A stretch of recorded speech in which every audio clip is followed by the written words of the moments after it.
ஜெபம். கர்த்தருக்கு ஸ்தோத்திரம். சங்கீதம் 9:9. சிறுமைப்பட்டவனுக்கு கர்த்தர் அடைக்கலமானவர், நெருக்கப்படுகிற காலங்களில் அவரே தஞ்சமானவர்.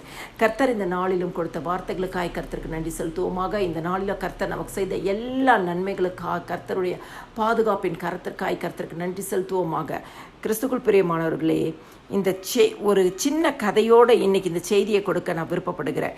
ஒரு மான் குட்டியை ஈனுவதற்காக மறைவான ஒரு இடத்திற்கு செல்கிறது.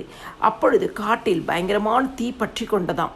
உடனே அது வலதுபுறமாக ஓடுகிறதாம். அங்கே ஒரு வேடன் அந்த மானை குறிவைத்து ஒரு அம்பை எய்துகிறானாம். மான் பயந்து கொண்டு இடதுபுறம் ஓடுகிறதாம்.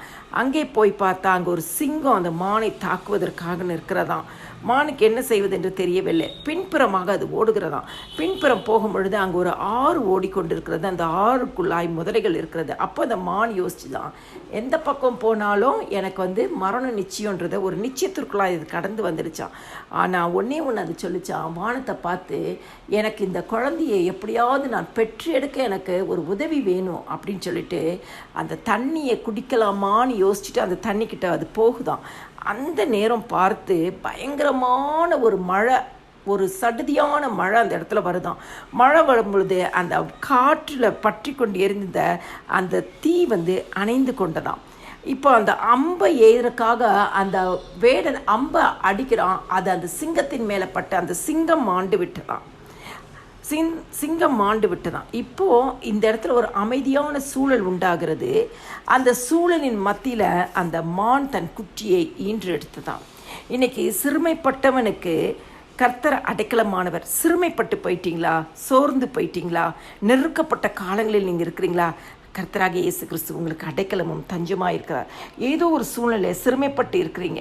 ஏசப்பா, நாங்கள் ரொம்ப சிறுமைப்பட்டு இருக்கிறோம், எங்களை ரொம்ப கேவலமாக எண்ணுகிறாங்க, நாங்கள் இன்றைக்கி ரொம்ப நொறுங்கி போயிருக்கிறோன்னு சொல்கிறீங்களா?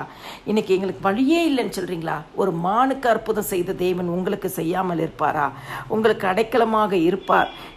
நீங்கள் நிச்சயமாக அதை நம்பும் பொழுது ஆண்டவர் உங்கள் சூழ்நிலைகளை மாற்றுவார். நெருக்கத்தின் சூழ்நிலைகளை மாற்றுவார். அவர் தான் உங்களுக்கு தஞ்சம். அவர்கிட்ட நீங்கள் தஞ்சமாய் அடைக்கலம் ஆகும் பொழுது ஆண்டவராகிய இயேசு கிறிஸ்து ஒரு மானை வேடன் கைக்கு தப்புவித்தவர், தீயின் கைக்கு தப்புவித்தவர், சிங்கத்தின் கைக்கு தப்புவித்தவர். உங்களுடைய எல்லா நெருக்கத்தின் காலத்திற்கு உங்களை தப்புவிப்பார். அவர் உங்களுக்கு அடைக்கலமும் அவரே உங்களுக்கு புகலிடமாய் தஞ்சமாய் இருக்கிறார். ஆண்டவராகிய இயேசு கிறிஸ்து இந்த இரவு நேரத்தில் விசுவாசித்து ஜெபம் பண்ணுங்க. உங்கள் சூழ்நிலைகள் மாறும். எல்லா துதியும் கனமும் மகிமையும் ஸ்தோத்திரமும் என் ஆண்டவராகிய இயேசு கிறிஸ்து ஒருவருக்கே செலுத்துகிறேன். ஆமேன்.